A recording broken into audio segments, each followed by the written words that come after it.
नमस्कार। Story with नीति में आप सबका स्वागत है। आज मैं आप लोगों के लिए लेकर आई हूं अरुणाचल प्रदेश की लोक कथा आर्किड के फूल। इस फूल के संबंध में लोगों में अनेक प्रकार के विश्वास और कथाएं प्रचलित हैं। आइए सुनते हैं मेरे साथ, यानी आपकी अपनी नीति के साथ। कहते हैं कि किसी समय एक बड़ा नेक और ईमानदार राजा राज्य करता था। उसके राज्य में ऊंचे ऊंचे पहाड़, घने जंगल, हरे भरे बगीचे, कल कल करती नदियां और सुंदर सुंदर पशु पक्षी होते थे। राजा अपनी प्रजा का बहुत ध्यान रखता था, अतः उसकी प्रजा बहुत सुखी थी। उसके राज्य में किसी चीज की कमी नहीं थी। राजा का परिवार बहुत छोटा था, एक रानी और एक राजकुमारी। राजा के कोई बेटा नहीं था, अतः रानी और राज्य के महामंत्री, सेनापति, राजगुरु आदि ने राजा को सुझाव दिया कि वे दूसरा विवाह कर लें, किंतु राजा ने उनकी बात नहीं मानी। राजा रानी को बहुत प्यार करता था और किसी भी कीमत पर दूसरा विवाह नहीं करना चाहता था। धीरे धीरे कई वर्ष बीत गए। राजा का जीवन बहुत सुखी था।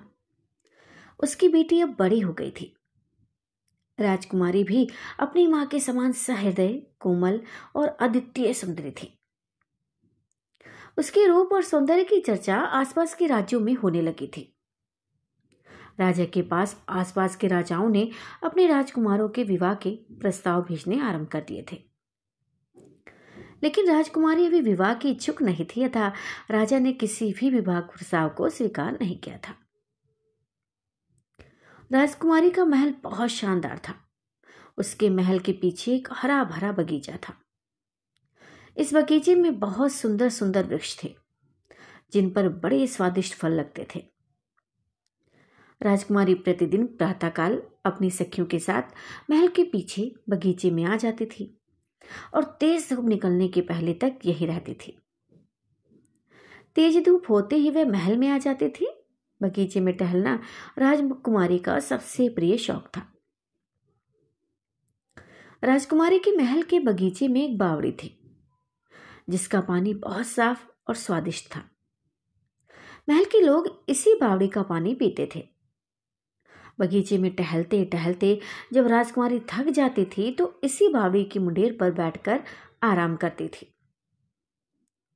एक दिन प्रातःकाल का समय था। राजकुमारी हमेशा की तरह पीछे के बगीचे में टहल रही थी। उसके साथ उसकी दो सखियां भी थी। अचानक राजकुमारी को लगा कि कहीं आसपास बहुत दुर्गंध है। उसने अपनी सखियों से दुर्गंध आने की बात कही और बावड़ी की मुंडेर पर आकर बैठ गई। मुंडेर पर बैठते ही राजकुमारी की तबीयत और खराब हो गई और वह अचेत हो गई। राजकुमारी के अचेत होते ही दोनों सखियां घबरा गई और उन्होंने किसी तरह राजकुमारी को संभाला और उसे उठाकर महल के भीतर ले आई। राजकुमारी की एक सेविका ने राजकुमारी के अचेत होने की खबर राजा को दी। राजा उस समय दरबार में थे। उन्हें जैसे ही राजकुमारी के अचेत होने का समाचार मिला तो वह राज्य वैद्य को लेकर राजकुमारी के महल में आ गए। राज्य वैद्य ने राजकुमारी का परीक्षण किया। उसकी समझ में बस इतना आया कि राजकुमारी की बेहोशी के कारण कोई दुर्गंध है। राजकुमारी की सखियों ने भी राजा के सामने राज्य वैद्य को बताया कि राजकुमारी ने अचेत होने से पहले दुर्गंध की शिकायत की थी। राजा ने यह बात मालूम होते ही अपने कई सैनिकों को बुलाया और उन्हें दुर्गंध का कारण मालूम करने के लिए राजकुमारी के बगीचे में भेजा। सैनिकों ने बगीचे का चप्पा चप्पा छान मारा, लेकिन उन्हें कुछ भी नहीं मिला। अचानक एक सैनिक की दृष्टि मरे हुए एक मोटे तगड़े अधखाए चूहे पर पड़ी। इस चूहे से हल्की हल्की दुर्गंध भी आ रही थी। संभवतः रात को बिल्ली अथवा कोई पक्षी चूहा ले आया होगा और आधा खाकर राजकुमारी के बगीचे में छोड़ गया होगा। सेवकों ने तुरंत जाकर राजा को खबर दी। राजा ने शहर के बाहर चूहे को जलाकर जमीन में गाड़ने का हुक्म दिया और राजकुमारी के सिर पर स्नेह से हाथ फेरने लगे। दोपहर हो चुकी थी और राजकुमारी अभी तक अचेत थी। धीरे धीरे एक सप्ताह हो गया। राजकुमारी को अभी तक होश ही नहीं आया था। राजवैद्य उसे तरह तरह की औषधियां दे रहे थे, लेकिन उस पर किसी भी औषधि का कोई प्रभाव पड़ता नहीं था। राजा रानी और राज्य के सभी लोग बहुत दुखी थे और राजकुमारी के शीघ्र होश में आने के लिए ईश्वर से प्रार्थना कर रहे थे। इसी तरह एक सप्ताह और बीत गया, लेकिन राजकुमारी को होश ही नहीं आया।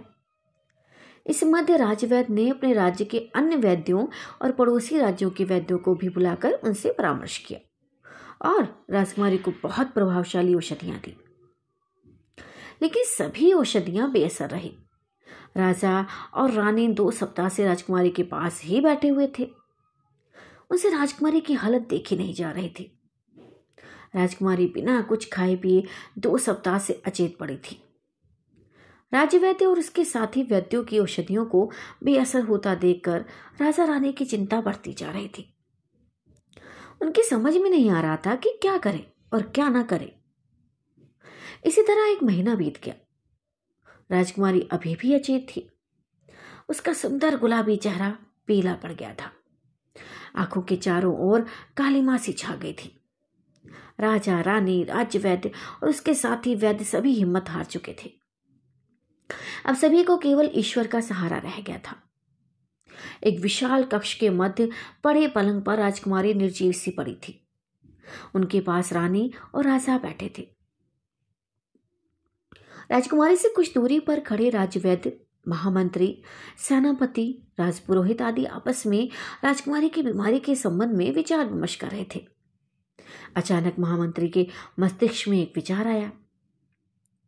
महामंत्री तुरंत अपने स्थान से उठे और राजा के पास पहुंचकर हाथ बांधकर खड़े हो गए।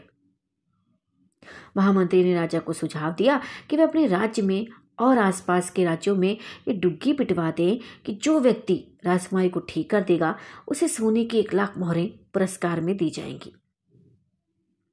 राजा को महामंत्री का यह सुझाव बहुत अच्छा लगा। उसने इस सुझाव को और भी आकर्षक बनाते हुए महामंत्री से कहा कि यह वह डुग्गी पिटवा दें कि जो व्यक्ति राजकुमारी को ठीक कर देगा उसे आधा राज्य ही पुरस्कार में दे दिया जाएगा। अब महामंत्री ने राजा की आज्ञा पाकर अपने राज्य में और आसपास के राज्यों में डुग्गी पिटवा दी और पुरस्कार में आधे राज्य की घोषणा कर दी। अगले दिन से ही एक से बढ़कर एक अनुभवी वैद्य आने लगे। वे आधे राज्य के लालच में अच्छी से अच्छी औषधि राजकुमारी को देते, किंतु कोई लाभ ही नहीं होता। अंत में वे सब लौट जाते। ये क्रम 15 दिन तक चलता रहा। भाई, एक लंबा समय बीत चुका था। राजकुमारी अभी भी अचेत थी। उसकी स्थिति में अंश मात्र भी सुधार नहीं हुआ था। राजा, रानी, महामंत्री, सेनापति, राज्यवैद्य, राजपुरोहित सभी निराश हो चुके थे। अब राजकुमारी के ठीक होने की कोई आशा ही नहीं रही थी। प्रातःकाल का समय था। अचानक एक सेवक ने राजकुमारी के महल में प्रवेश किया और बताया कि एक परदेसी युवक आया है। उसका दावा है कि वह राजकुमारी को ठीक कर देगा। राजा को आशा की एक किरण दिखाई दी। उसने सैनिक को आदेश दिया कि वे पूरे सम्मान के साथ नवयुवक को ले आए। सैनिक ने राजा की आज्ञा का पालन किया और नवयुवक को महल के भीतर ले आया। राजा ने नवयुवक को देखा तो देखता ही रह गया। नवयुवक 20-22 वर्ष की आयु का था। वह राजकुमारों के समान सौम्य और सुंदर था। नवयुवक के चेहरे पर अजीब सा आकर्षण और आत्मविश्वास था। राजा के साथ ही साथ राजा के आसपास के लोग भी नवयुवक को बड़े ध्यान से देख रहे थे।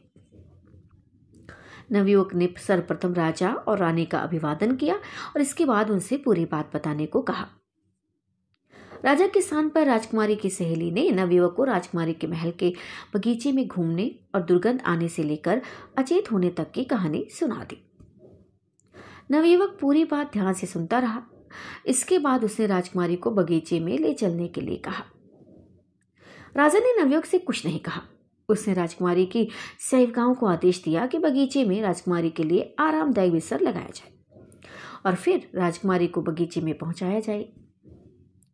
राजा की आज्ञा का तुरंत पालन हुआ और बगीचे में शानदार बिस्तर लगा दिया गया। इसके बाद 4 सेविकाओं ने राजकुमारी को उठाकर बगीचे में पहुंचा दिया। नवयुवक ने राजकुमारी का बिस्तर एक वृक्ष के नीचे लगवाया था। बसंत के दिन थे। प्रातः काल की हल्की हल्की धूप बहुत अच्छी लग रही थी। राजकुमारी एक वृक्ष के नीचे लगे बिस्तर पर अचेत पड़ी थी। उनके चारों ओर राजा, रानी और राज्य के अन्य लोग खड़े थे। सभी की दृष्टि नवयुवक पर थी। अचानक नवयुवक ने दोनों आंखें बंद करके अपने हाथ आसमान की ओर उठाए और कुछ बुदबुदाने लगा। संभवतः वह ईश्वर की प्रार्थना कर रहा था।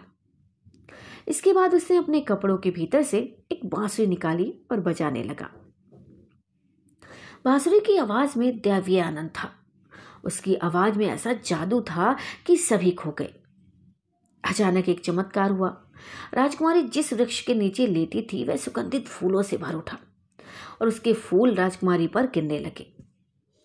अब नवयुवक बगीचे में घूम घूम कर बांसुरी बजाने लगा। वह बांसुरी बजाते हुए जिस वृक्ष के नीचे से गुजरता वह वृक्ष फूलों से लद जाता। इसी समय राजकुमारी को होश आ गया और वह उठकर बैठ गई और बगीचे में चारों ओर फैले हुए फूलों को आश्चर्य से देखने लगी। इसके पहले राजकुमारी अथवा किसी ने भी ऐसे फूल नहीं देखे थे। राजा, रानी और राज्य के सभी लोग खुश हो गए। वह राजकुमारी के हालचाल पूछने लगे और नवयुवक को कुछ देर के लिए भूल से गए। जब उन्हें नवयुवक की याद आई तो वह जा चुका था। राजा और उसके सेवकों ने नवयुवक को ढूंढने का बहुत प्रयास किया, किंतु वह नहीं मिला। अगले दिन सभी ने देखा कि राज्य के सारे वृक्षों पर रंग बिरंगे फूल खिले थे और उनकी सुगंध से पूरा वातावरण महक रहा था। कहते हैं कि यह नवयुवक प्रतिवर्ष वसंत में बांसुरी बजाता हुआ निकलता है। उसकी बांसुरी की आवाज से सभी वृक्ष फूलों से लद जाते हैं और चारों ओर मोहक सुगंध फैल जाती है। समाप्त।